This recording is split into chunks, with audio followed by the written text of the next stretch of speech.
This is World Awakenings, the fast track to enlightenment with your host, Carl Gruber. World Awakenings is a podcast dedicated to opening your mind, your heart, and your eyes to the fact that the world's population is now, more than ever, awakening to all things spiritual, metaphysical, and enlightening, and just how they play an all-important role in our daily life. So join Carl on this enlightening experience as he interviews metaphysical and spiritual experts to discuss, debate, and delve deeply into the hows and whys of this worldwide awakening.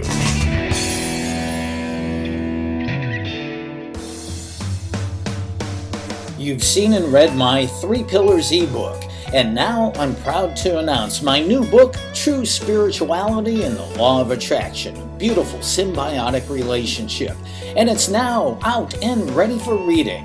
This new book of mine is a full-length version of the teachings of the 3 Pillars, and in it I show you how to walk in the integrity of eternal universal laws, in step with the law of attraction to consistently create the life you desire.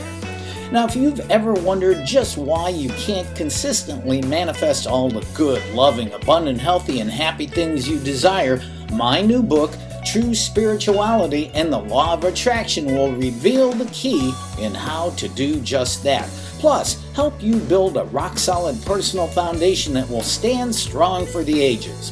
Get your copy today. My new book, True Spirituality and the Law of Attraction, a beautiful symbiotic relationship by Carl Gruber.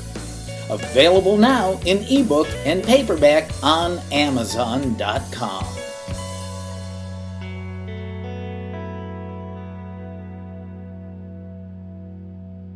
This is the podcast, World Awakenings, the fast track to enlightenment, celebrating episode number 100. That's 100 episodes of passion and purpose, seeking the knowledge and understanding of all things spiritual, metaphysical, and enlightening. Hey, I'm so glad you have decided to join us here on the podcast World Awakenings, the fast track to enlightenment, for our 100th episode. Seriously, it just blows my mind knowing that we have now recorded 100 shows featuring the world's greatest experts on all things spiritual, metaphysical, and enlightening, starting with my personal passion to bring this knowledge and understanding to the world. I had absolutely no idea that we would still be doing this 4.5 years later, and I'm still loving every moment of it. So from the bottom of my heart, I say thank you. So before we get rolling with today's show, please take a moment to click that link below to check out my new book, True Spirituality and the Law of Attraction, a beautiful symbiotic relationship, now available as an ebook or paperback on Amazon. You will not be disappointed. And holy mackerel, do I have an incredible, mind-blowing show today with my fantastic guest, Christy Whitman. Not only is Christy my personal mentor and teacher, but she is the CEO of Quantum Success Coaching Academy, one of the world's premier life coaching certification programs, of which I am a graduate of. And not only that, but Christy is a best-selling author of multiple books, and now with her new book, The Desire Factor. But she is now a well-known and respected channel also for a group of ascended master teachers called The Council, who we will be spending much of today's show speaking with. So without further ado, let's welcome Christy Whitman to today's show. Yay, welcome, amazing. Yay. I love you, Carl. It's so nice to have you back. And congratulations on 100 episodes. Wow. Yeah. I got to brag on you for a minute because it was really fun. I was doing, and we just recorded today as well. So it's very funny, 100 episodes of the Desire Factor podcast. Oh my God. I know. So I was laughing because we're both celebrating. I used to have Quantum Success, as you well know, on YouTube, and then started this podcast. So 100 episodes, it's quite an accomplishment. And to think about all of the impact and the light and the information and the shifts and transformation that has gone out as a result and will continue to, it's fantastic. And I just want to brag on you because I remember being, looking for some different places to get on as far as podcasts, or, just kind of looking up like who's big in this section, and, just my own curiosity. And there you were, voted the top in spirituality on podcasts. And I'm like, oh, that's Carl. So I'm just so proud of you. It's awesome. It's so great to see you. You're such a man of integrity and just keeping your nose to it, and it just living what you teach, and it's just an honor. So thank you for having me back on. Wow, I'm blushing out here in the cosmos here. This is great. You're a little pink. Yeah, you got a little pink there. You were so kind. Thank you, Christy. But, let's talk more about you. All I can say is you are a long way from the days when you were a pharmaceutical rep, right? Yes, I would say so. That was also a long time ago, too. I left pharmaceutical business and corporate America over 16 years ago now. I've been a coach for 20 years. I've been an author for 22 years. And so wow. I was an author, and I was speaking in bookstores and churches, and people would ask me to help them. And because remember, this is like in the 90s, right? So there wasn't the internet like we have now. There wasn't podcasts. I mean, I was literally drawing to me by people and got to meet this person. And law of attraction books just weren't even like, there wasn't Ask and It Is Given from Abraham Hicks at that point. It was, their earlier books, and they were tucked away in a back part of a bookstore that was only for mystics. And, so it was not out like it is now. The Secret hadn't come out yet. And as I was learning and applying, I was then taking along people with me that I was like, hey, this is what I just did, and this worked. Hey, I did this and this didn't work, right? And that just led me to have people ask me to coach them and help them individually. And I did that, right? To always, though, being in a space of being connected spiritually and opening up to that spiritual being that I am, to that seeker, if you will, but to that divine in me, and to allow that channel, because my first book was channeled through me. When I coach, I channel, I know where to go and how to do it. The coaching academy that you went through, graduated from, was birthed through channeling. And so it's been part of the evolution of me being an author and a coach and a coach's coach, and, that kind of thing. Or back then, pharmaceutical rep, because I was a pharmaceutical rep. I was making lots and lots of money. I was applying law of attraction to, my own success. I mean, people in my district were like, all right, just give it to her. Because they would always have like different medications, and then who was the top, and I was getting it in the district. And I just we moved, right? So I just found this, they call it a brag book is what they called it in the pharmaceutical industry. So you kept all of your awards, and I was like, wow, oh my God. I mean, it was like a page after page, right? So I had the accolades, I had the money, but I just didn't feel that sense of purpose and passion that I had with, oh my gosh, talking about law of attraction, or helping someone when I was coaching, or, writing, or any of that, or doing my own inner work. And so when I started feeling my way into what was lacking, which was passion and purpose, that's when everything started moving through me. And that's when I then became a coach. And it's been a ride. Well, I think for both of us too, as far as both reaching 100 episodes in our podcast, it stems from our passion and purpose for what we are doing. And for you, I mean, it is so obvious. I think this is why so many people gravitate to you, to what you do. But, I have to say that, you have really created a successful, at least the way people see you and the way I see you, a successful, ideal life that you've always dreamed for yourself. You've got a beautiful family and kids. And are there times when you have to pinch yourself to see if you're dreaming? Oh, yeah. Absolutely. Absolutely. And, and the great thing about this universe that we live in, Carl, is that contrast always comes. So it's not like I'm la skipping through the cosmos like that. I'm a mom of two, preteen and teenagers in a very committed and marriage with a man he's just amazing. And I'm grateful, for Frederick, grateful for that man. And, just the friends and the friendships and the team that I have around me. And yeah, it's like, I can get so like, oh my gosh, I'm so grateful. And of course I'm grateful. At the same time, I deliberately designed that. I took every point of contrast.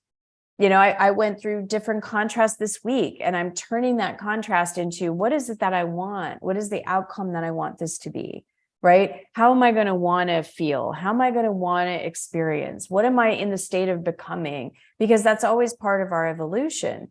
And so even when something bad has happened, or something contrasting, or, someone has said something bad about me, or, somebody said something bad to me, or we just hear something, we get a bad email, or we lose someone, maybe we lose a pet, or any of those human experiences, we get into a place of lack.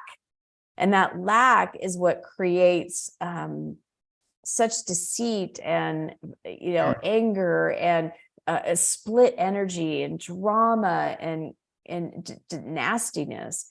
So the more of us that can come back into our alignment of light, we can then know that we have the power, because the universe is abundant. And by utilizing and applying these universal laws, I can go, hey, I don't want that. I want that. And keep moving in that direction. To one day you go, wow, I did that. We did that. It was created. And I think what happens to most is that it's like, am I really that powerful? And then we shrink, right?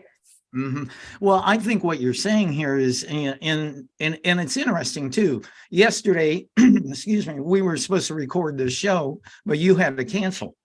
Sorry.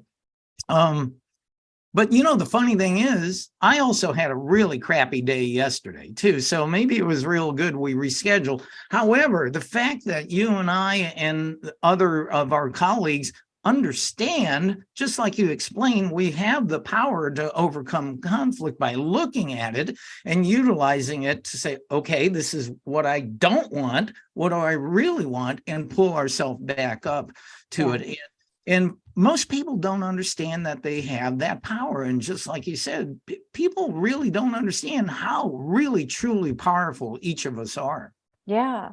Well, if we're mentioning that, so yesterday, you're right. Like I had a day where, I felt physically well, but I thought to myself, emotionally, there's some stuff out of bushwhack is what I like to call it. And there was some stuff that I needed to work through. And so for me to be able to show up in light on an interview or to take a client, that fell out of integrity, because you and the audience that is your audience that's going to be listening to this needs me, or should expect from me, that I'm going to show up in my fullness, not half-massing it, right?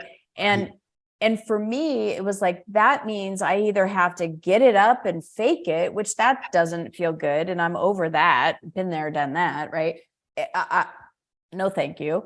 Or I just be honest and say, you know what? I'm not feeling well. It doesn't mean I'm sick or I've got a cold or I've got something. I'm not feeling well, and I need a day to take care of myself.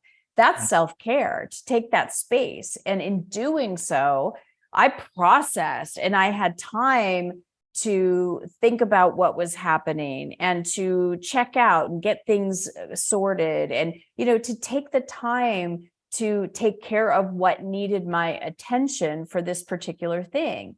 And in doing that, I feel it didn't take now 2 days, 3 days, 5 days, to be bushwhacked and to feel bad. It didn't take a turn in my life where now I'm making a decision that, people can't be trusted, or, nothing's ever enough, or, whatever that statement of pivot that we make that isn't in our best interest, that's based in lack or limitation or untruth.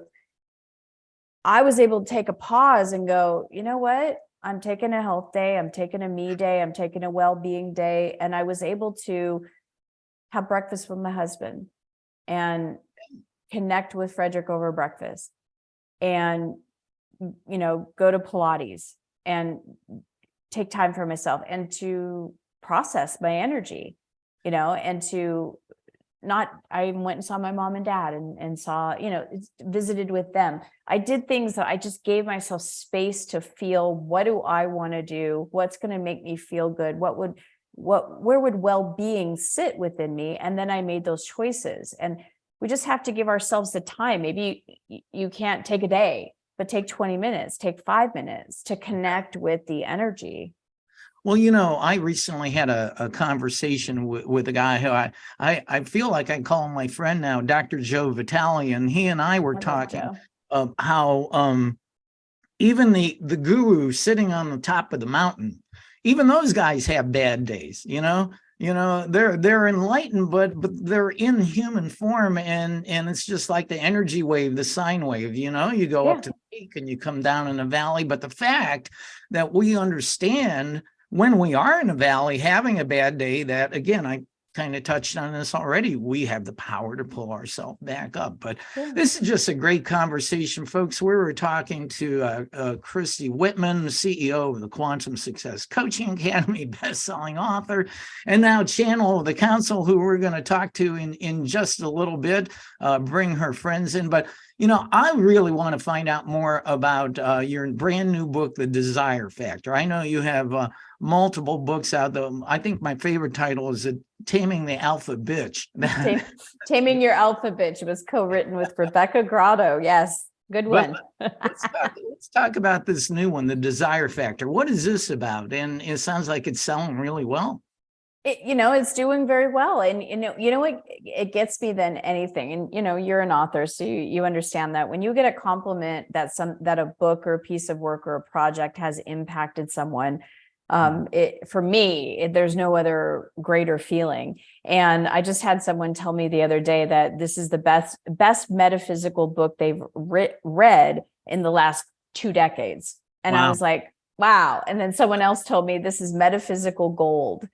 So I was like, it's nice to hear these things about something that you've birthed out in the world, but that also came through you to be birthed out in the world.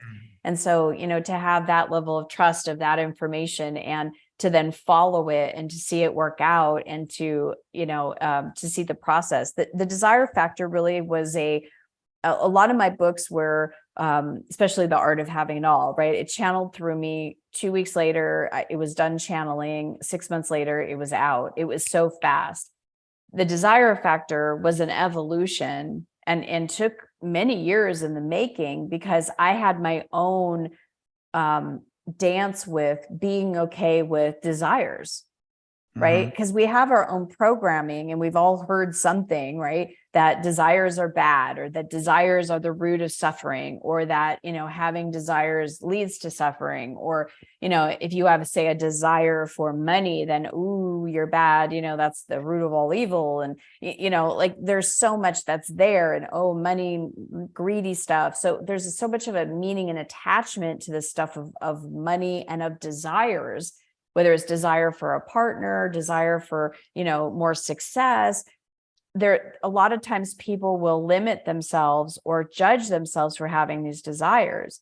And I remember being with Frederick. We had just started, I had just moved to Montreal, and we went on a 2-week trip to Italy with my parents. And so we were dating, and it was right around the time that I started my own official coaching business full-time. I had left corporate America. And so we went to Venice, and this is the first time I'd ever seen high fashion all in one place like this. And I've always loved fashion. I've always loved, purses and putting outfits together. Just like I also love going to rock concerts. I'm a rocker. I know you were like, I did not know that you were a metalhead. I'm like, I used to be, but yeah. So we have these things that, I also like puppies, and I also love dates with my husband, and I also love cuddling with my kids. There's many things that we love to do and experience. Why is one of them bad if it feels good? And so that for me was, we're in Venice and I'm looking at all these amazing purses and I'm like, oh my gosh, right? And I had this really interesting conversation with Frederick, because he started like watching me go through these stores going, oh my God, Valentino and Fendi. And he's seeing the dollar signs, right? And and we have dinner after, and he says to me, he goes, I'm afraid I can't afford you. And I was like, hold up, you don't have to afford me. I am going to afford myself. Someday at that dinner, I said, someday we're going to come back here and I'm going to be so successful because of the impact in the world that I'm making through my coaching. And I'm going to come back and buy a purse of my own. And he was like, okay, right. And so without even thinking about it, years later, we found ourselves wanting to gift. And I'm so glad I did that at the time I did it, because my parents, were more mobile back then than they are now. They're both cute with their little walking little chairs. I ask them if they're going to go for a race. They're very cute together. But my parents, their favorite thing to do was going on a Mediterranean cruise. So I gifted my mom and dad for Christmas, along with my boys and Frederick and myself. We went on a cruise and it happened to stop in Venice. And so I talked to Frederick and I said, you know what? Do you remember when I said I wanted to come back to Venice one day and I wanted to go shopping? And I said, would you go shopping with me? And he goes, I would love to. And I go, I'm going to let myself get whatever I want because I can, because it's a symbol of my success. And I went into stores and there was like super expensive things. And then I went into Dolce and Gabbana and I found this really cute blue, purse. And it wasn't, like I said, the most expensive, most extravagant. And then we had the most delicious, fantastic Italian lunch and, got back on the boat and I was in this beautiful cruise ship and with this view. The whole wall was like, I could watch the ocean. It was just spectacular. And I'm literally unwrapping this purse and I was like holding it up like, this is a symbol of this success. And I was feeling that. And then I heard a voice say, that is so shallow. And I literally looked behind me like, who is that? Like, go away. That, like, who is that?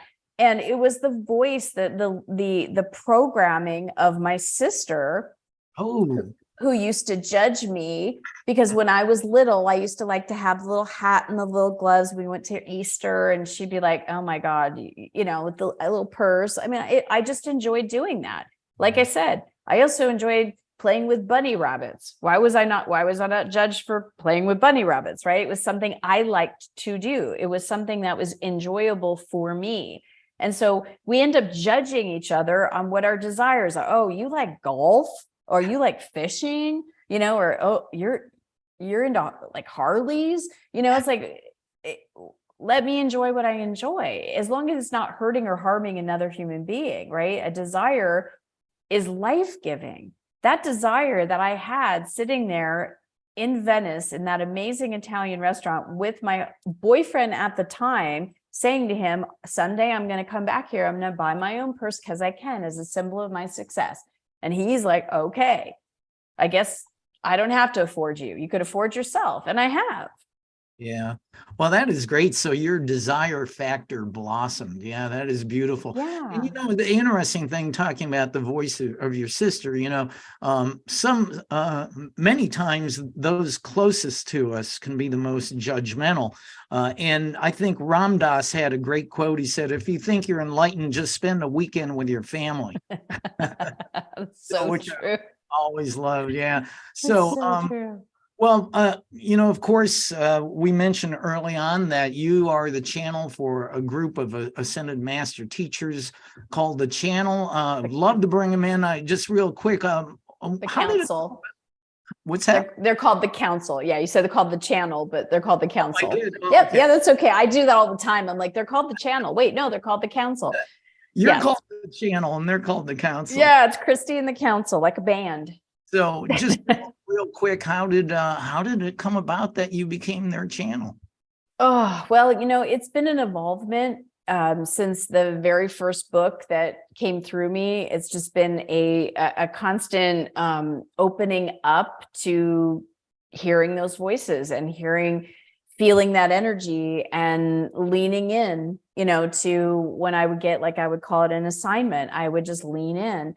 And, I had always done energy work with coaching, and I did energy work through meditation. And when I learned meditation, for me, meditation and energy work went hand in hand. And so when I was doing this energy work and feeling a different frequency than I was currently vibrating in, for example, that's a form of channeling. I'm channeling in a different frequency. So it started to open up like that, where, like I was saying, that moment of, I'm making great money, I've got great accolades, I've got it all, but I don't have passion and purpose. And then to be able to connect and channel to feel that passion and purpose as if I already have it, as a feeling, as an experience, without having the ideas or even the pictures to put with it. I was like, well, I could get the feeling, but I don't have the form. There was no way in my mind that where I was in that part of my consciousness that I would ever think that I would end up being a channel and being on a podcast. Podcasts weren't even invented then. With you, someone that I respect and admire, who I trained through the coaching academy, has done amazing success for yourself. You would have never, I would have never believed it. Mm-hmm. Mm-hmm. So I wouldn't have known in my consciousness, but what I did feel was that energy. And then I kept leaning into that energy, and then just kept following light until one day I was teaching Awakening Your Light Body, and I was doing checkouts with a couple clients, and my hands went up, and I could see the outer lying of the woman. Now, keep in mind that we were not on Zoom at this time. It was just like on instant teleseminar. I was living in Montreal, Canada. She was living in Washington in the States. And my hands went up around her neck, and immediately my hands started getting really fiery red. I could feel like it was hot. And she said, "Did you just put your hands around my neck?" And I said, "Yes." Again, may I remind you, there was no video. So she was like, "I could feel that." And then I could just feel it get hotter, hotter, hotter. And then all of a sudden it was just done. And I put my hands down because I couldn't put my hands down. Yeah. I was trying to pull my hands down. I couldn't, they just went up. Mm-hmm. And so I was like, all right, I'm not going to fight it. So I just kind of sat there, and it was like, doo-doo-doo.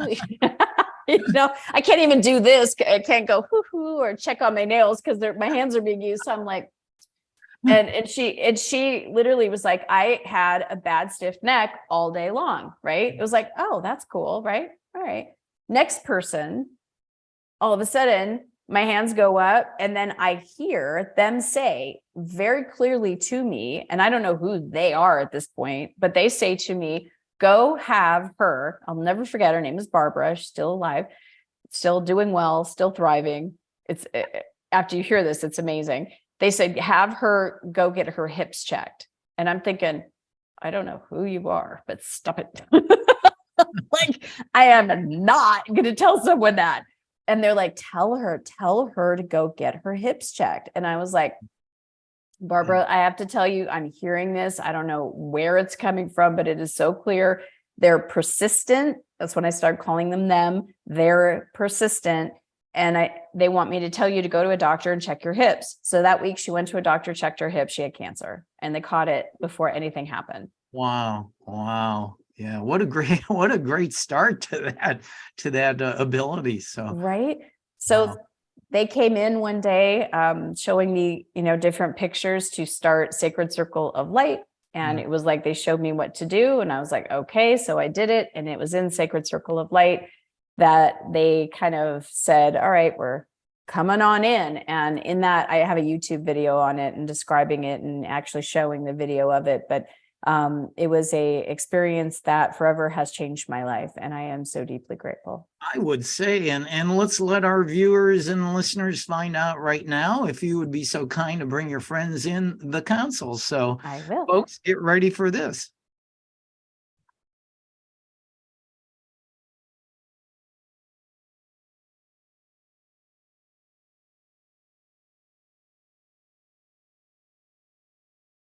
We are here. Hello, dear one. Hello to all of you that are in this field. We are grateful that if your ears are receiving vibration of this voice through the one we call Christy, but the energy of the Council of Light, the Divine Quantum Council of Light, we say hello to you. We are here and you are here. And we are here to serve you in light. How may we be of assistance to you, dear one, Carl? Wow, this is so excellent. Thank you, Council, for honoring us and being here. This is your return to my podcast, World Awakenings, and I'm so grateful for that. I'm delighted to be able to talk to you now. Now, I was told in advance that I can ask any questions with you with no boundaries. Is that okay with you? That is absolutely true. All right, well, here we go. I love to go. Ask away. First of all, who is the council comprised of? Were there any of you previously in human form, and were any of you well known on Earth? Well, we are the Beatles and Prince and also Michael Jackson. No, we are not. We are ascended masters. We are of the highest that a human can channel into a physical third dimensional body, at least at this point in time. There's always evolvement, but for now, and we are and can connect. We have gathered in and connect in some of the top luminaries that have lived in a human body, such as Wayne Dyer and Louise Hay and Debbie Ford and people of this nature. We have called in them. We can connect with, we are not, we will say this now, we are not, but we have friends connect with Abraham and other channelers or channeled beings. We are the Council of Light, and we are a collection of ascended masters, meaning that we are pointed in our focus downward to assist all of you in human form who are really, you're on the playing field. You're the talent, if you will. You're the players of the game. We're here to support you in your human form from a place of equanimity, from a place of, we are here to help you co-create. We are here to help assist you and help you understand that you are really energy and how to master that energy. One thing that you asked Christy about the desire factor, and it's great that she shares her stories of it.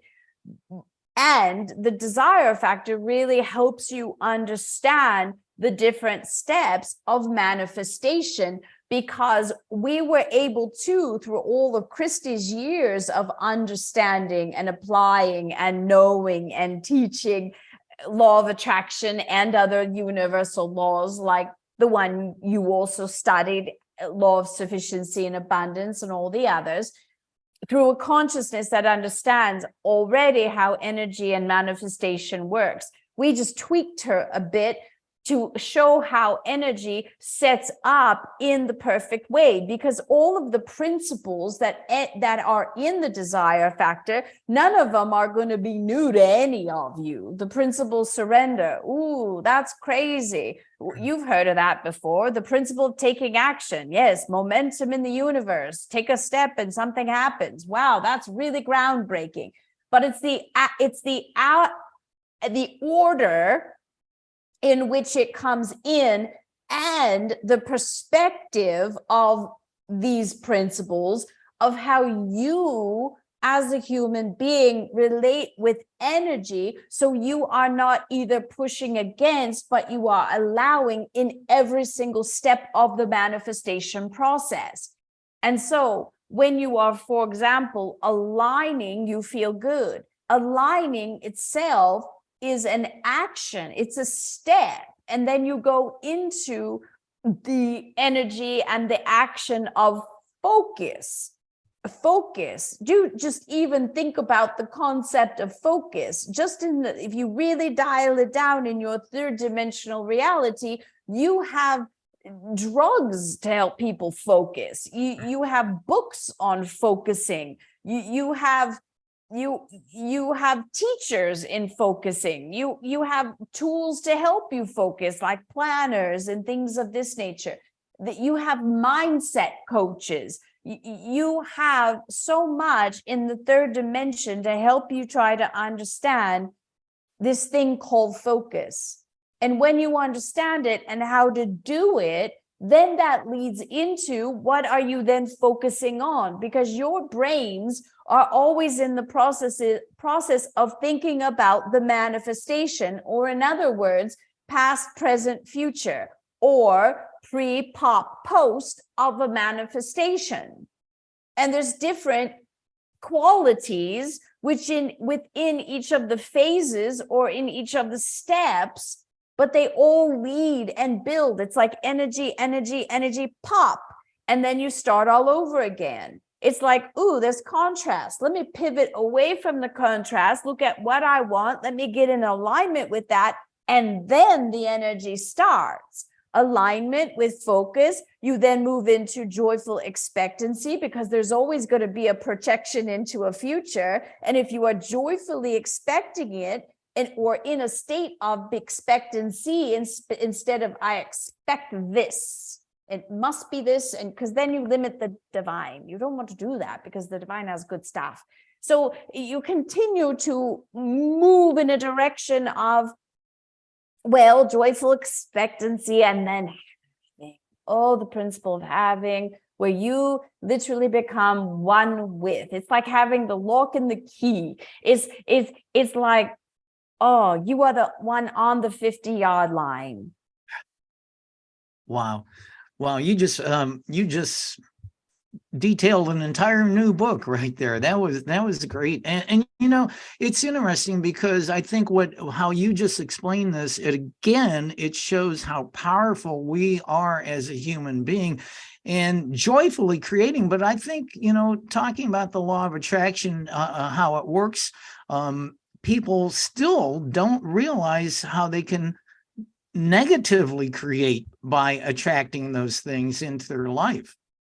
Absolutely. Well, you're always attracting everything. And when someone is in lack, or they're in fear, or they're coming from a place of being in drama or chaos, and you don't even know you're in it, it's just what you live, it's what you're used to, it's what you're programmed. It's all some people know. But when you get a glimpse, maybe when you're a child, you have your family and that's all you know, and they seem a little insane to you, but you go with it because they're your family and you love them, and you know them, and they're familiar like family, and they feed you, and you have a place to live, and they clothe you and all that. And then you go over your friend's house and it's a totally different thing. The mom and dad actually like each other. Mm-hmm. Or the siblings are actually respectful to each other, or they have a really nice big backyard and we can run around and play. They have something different.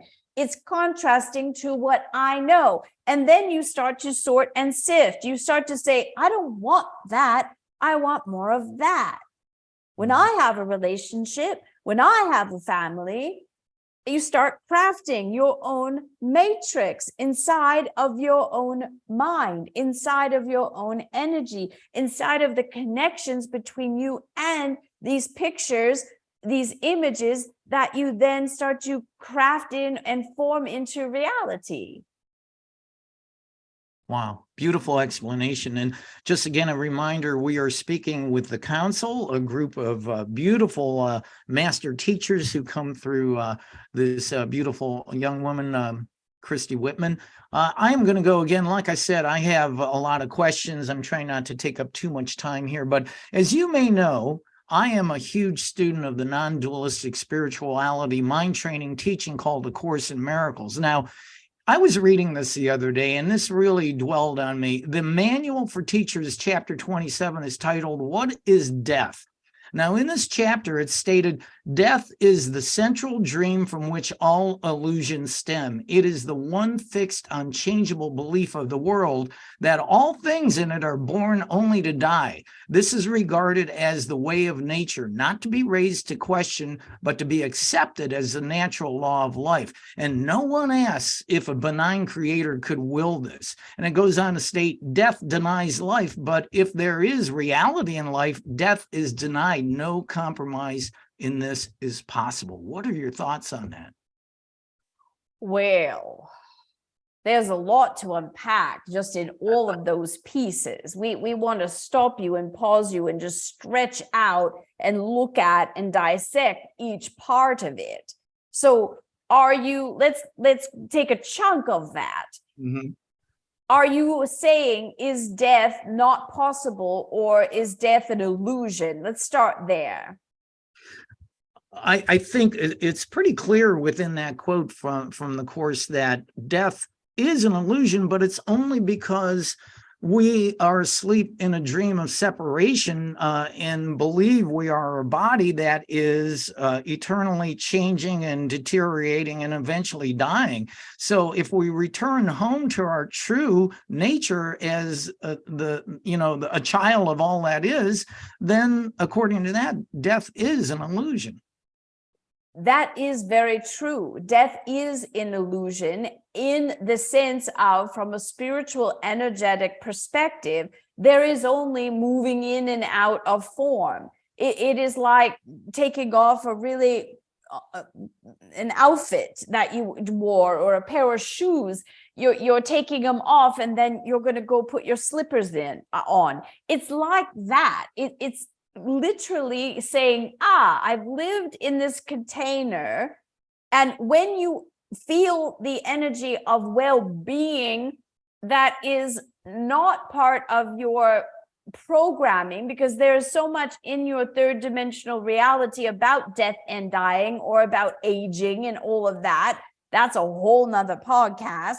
Mm-hmm. When you can clear anything that feels like a limitation to you, in the sense that you will die, when you just even release that illusion, the form that is you will no longer be connected to the life force that is the animator of your brain. For any of you to be hearing this, you are alive. It's like, how do you know if a tree makes a noise in the woods if there's nobody here just there to hear it? You know you're alive because you're hearing it, because those that are not alive are not hearing it, or they're hearing it in a very different way. You're hearing it, you're seeing it, you have food digesting in your stomach, your nails are, whether you feel them or not, they're growing, you're breathing in and out of your lungs, your heart is beating. These are many, many signs. We could go on and on. These are many, many signs that you are currently alive, and that aliveness never dies. That aliveness will always be alive. It just changes forms. And I think that's a good explanation, because I think I should have been a little bit more clear. Yeah, our bodies can cease to exist, but our essence, never dies and goes on and on and on to maybe join the council. Indeed. Wow, good. Beautiful explanation. Well, with that in mind, why do people get sick? Spiritual teachings I've studied say that it's because we as individuals have deep hidden sense of guilt from our belief that we separated from our creator. Is that the main reason? Guilt is why we become sick? Well, that could be one possibility, but it's not the only one. It could be as simple as this. This could be literally as simple as this. You're having a conversation with your mother, father, brother, sister, elder, and you are going along feeling really, really healthy, feeling really, really good in your body. And someone says to you, well, you need to go get yourself checked because you got a family history of such and such. Mm. Well, yeah, and don't forget about that. And now you're thinking, what? That's a possibility. I'm going to get that. Okay, well, that's a reality that exists. But then if you start thinking about it and worrying about it, and then you go, oh, start obsessing about it, and then you go to your doctor about it, and what's the first thing they do? They hand you a nice big form. We're not against doctors. Doctors are brilliant. All is one in the wholeness, and all is important in the function of a family, union, country. All is included. But they hand you a form. They say, check all that you have. So now, or all that's in your family history. Maybe you don't even have it. Is it a possibility? Now it's in your chart. It's documented. Now this doctor who is trained to look and help in the practice of getting a client better sees the chart and says, oh, you have such and such in your family. Oh, we better get you on a medication, but I don't have anything right now. But now you're starting to take something, or just the well, we just got to watch that. So if your bread blah blah goes up, or if this blah blah goes down, then you're going to have to watch that, and we're going to have to put you on something. Then the fear, the worry, where's the focus? Mm-hmm. Yeah, boy, I've heard many times that a diagnosis actually could be like if somebody put a label on your shirt. Well, I have an enlarged prostate now, and you walk around with that, and then it keeps magnifying, and the law of attraction sends more to you of that. As a matter of fact, quite a number of months ago, I interviewed the Pittsburgh medium Carol Collins, who brings in the Yeshua collective. And they talked about how Carol had become gluten intolerant because she had one too many conversations that sent her beyond the tipping point. And so, oh, I have gluten intolerance now. And they finally talked her out of it. Yes, you can talk your body off anything, because if you have to understand, you are blueprinted, you are created, you are divinely designed in well-being. Think about when you were a child, or it could have been last week or today. You might have got a scrape on your arm or on your leg. You maybe fell off a bike, or got in an accident, or a puppy or a kitty scratched you or something. Mm-hmm. That scrape turns into a scab. Sometimes it bleeds, sometimes it doesn't, depending on where it is and all of that, but it will heal itself. Your body does that. And if you take a snapshot in time where you are feeling bad or down,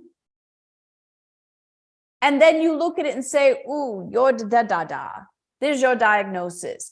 Christy was going through a breakup with her first fiance, dreams and desires and all that coming up. And she broke off the engagement and then separated, living with him and all of that. And her therapist at the time, with meaning good intention, said, you're depressed, here, take a pill. And Christy said, no, I'm sad because I just broke up with my fiance. I'm not going to take a pill. That's not going to help. Mm-hmm. So being diagnosed of, here, this thing is going on in your life, take a pill. And she didn't even try to process it. I've got it. Mm-hmm. But the diagnosis of, now you're taking a pill, now you have what? Depression. Well, depression is a suppression of sadness. Just like anxiety is a suppression, or let's say it in a different way, an over amplification of an emotion that has not been expressed, such as fear, worry. Oh, wow. Well, thank you again for another beautiful explanation. I'm not trying to be super heavy here. I'm just so interested in these things and talking about healing and that type of thing. As you may or may not know, I'm an administrator for a Power of 8 Facebook group which is all about healing. 8 or more people come together and focus on healing an individual via intentions and thoughts and prayers and energies. So when people do this, when they come together in the Power of 8, Is that a viable way to do that? I mean, there's the field of energy, and when we all, even if it's virtually, we come together and focus on a person, place, or thing, it seems to me there's great power there to heal. Well, there is. Anytime you can have 1 or 2 or 8, they all have a different type of configuration.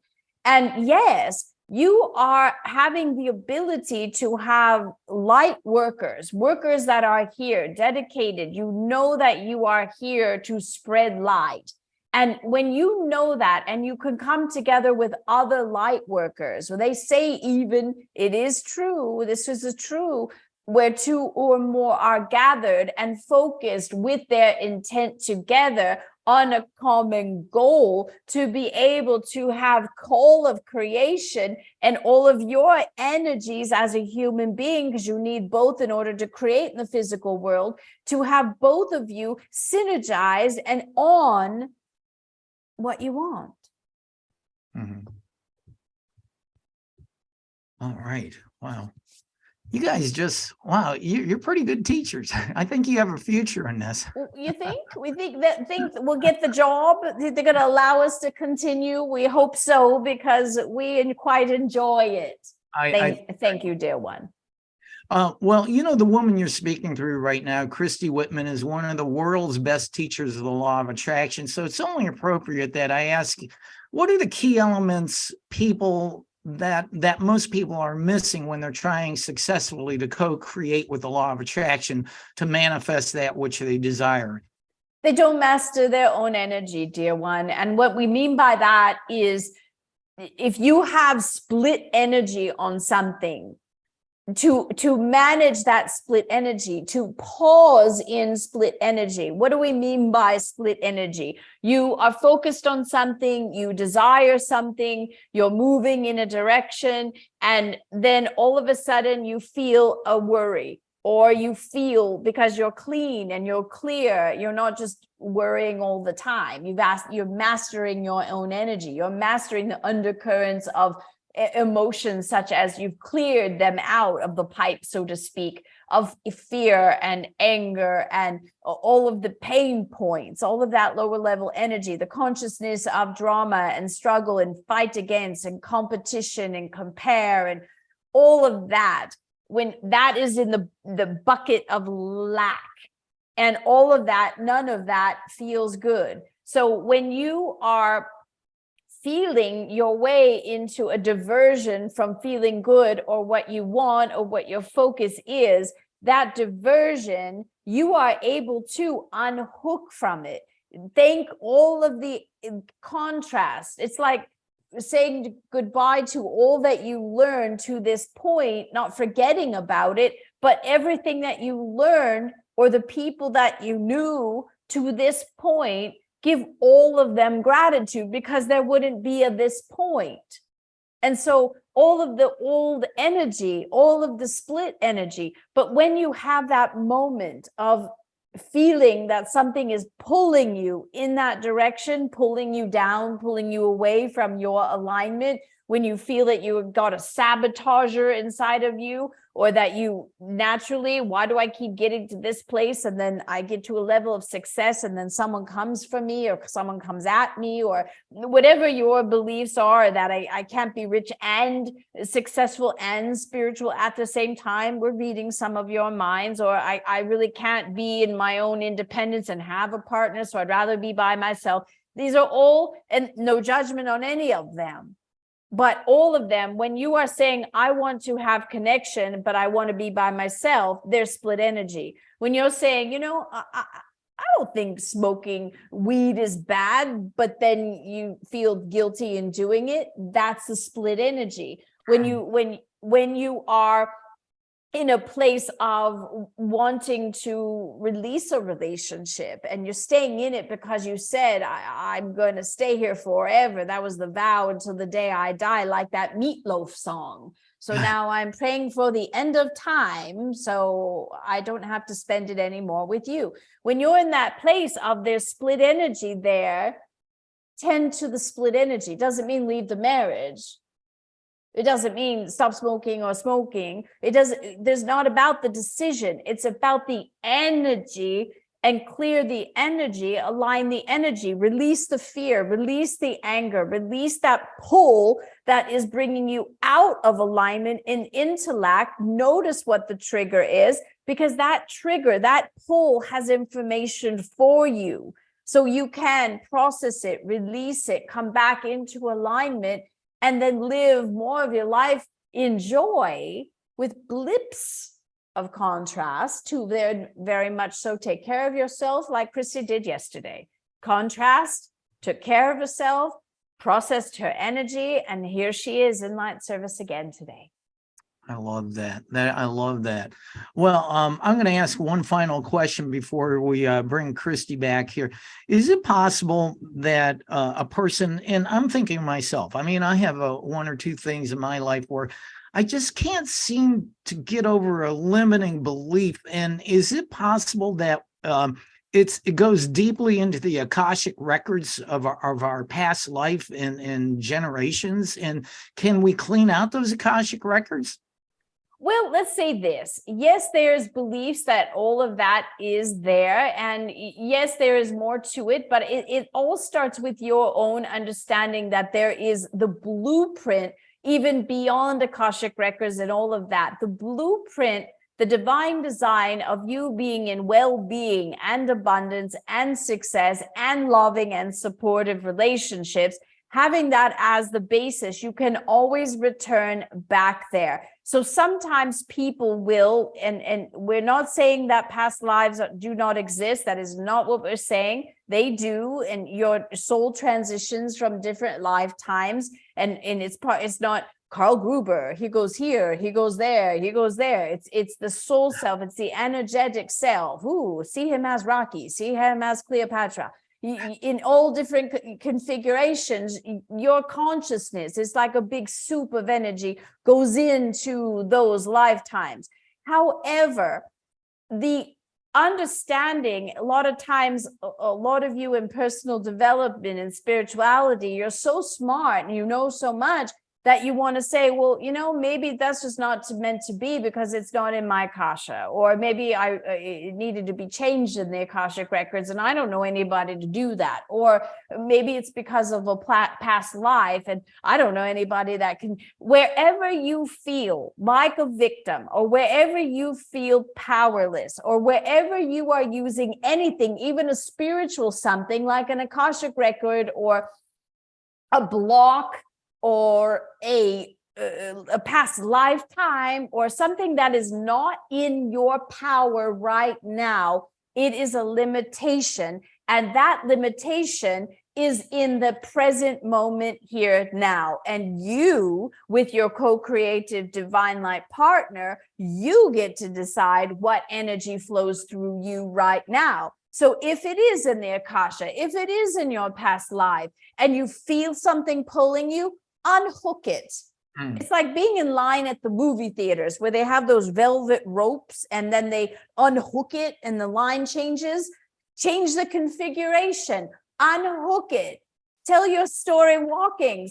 Allow yourself to draw back all of your power and energy from all of those times that you felt it was real. There was something. Well, now that you felt it, and now that you know things, allow from all different dimensions and all different time and space, allow all of your power to be pulled back to you into your power center. And right here, right now, where all of your power lies, because this is the moment where your energy, where you are breathing, claim that new quality, claim that way of being, unhook.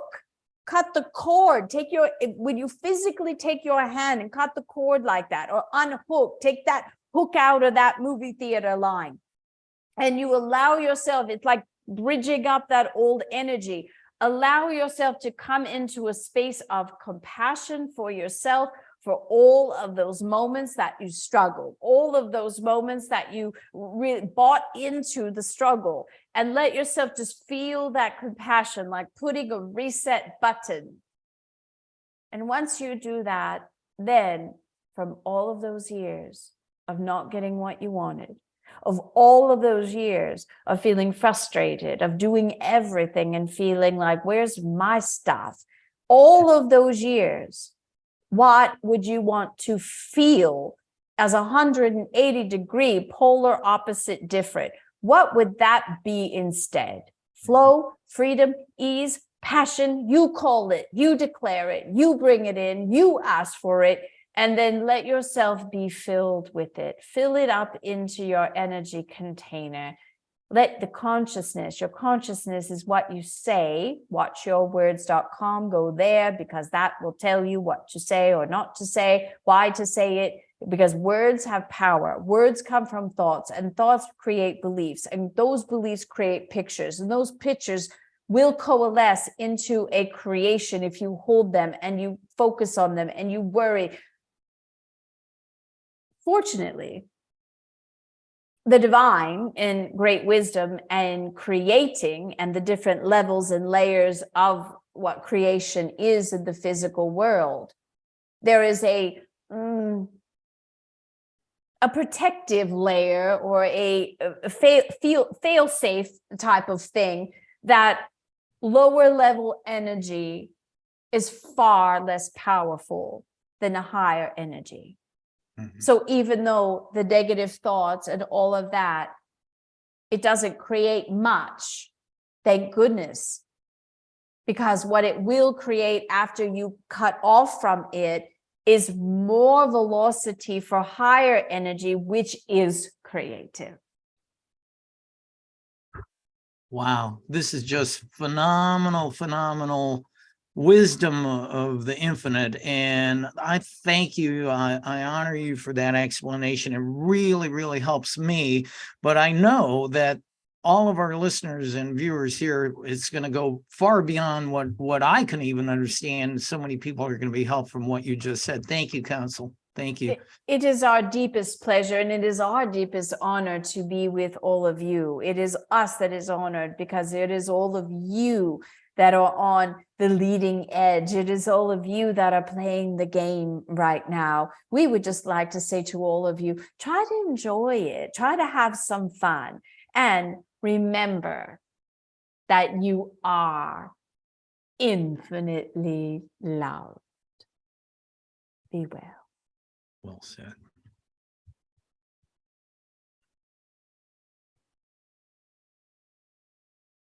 I'm back. I just am taking a moment to come back fully. So I just always allow myself to fill up with light, and I welcome all of you, whoever is listening, to just allow yourself to fill up with your own version of light, letting yourself just ground, and where I come back into my body. Ooh, that's groovy, seeing that in the background after I come back from channeling. Oh, you got the cosmos. Well, you just came back from a trip. So I certainly did. Wow. Yeah, I asked some pretty deep questions, and I really appreciate what they answered. And Christy, thank you for doing this today. I always love talking to Christy Whitman. You're one of my heroes, and I appreciate it. And thank you for being on World Awakenings today.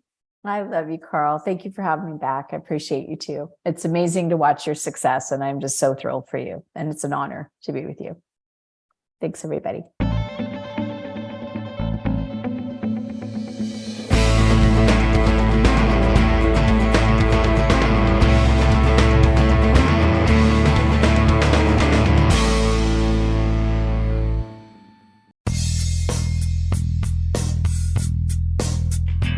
This has been another episode of World Awakenings, the fast track to enlightenment with host Carl Gruber, a certified law of attraction life coach. We welcome you to tune in to each and every episode of World Awakenings as we open your mind, your heart, and your eyes to the fact that the world's population is now, more than ever, awakening to the truth of all things spiritual, metaphysical, and enlightening, and just how much they play an all-important role in our moment-to-moment daily life. Much love and light to you, my friend, and thank you for tuning into World Awakenings.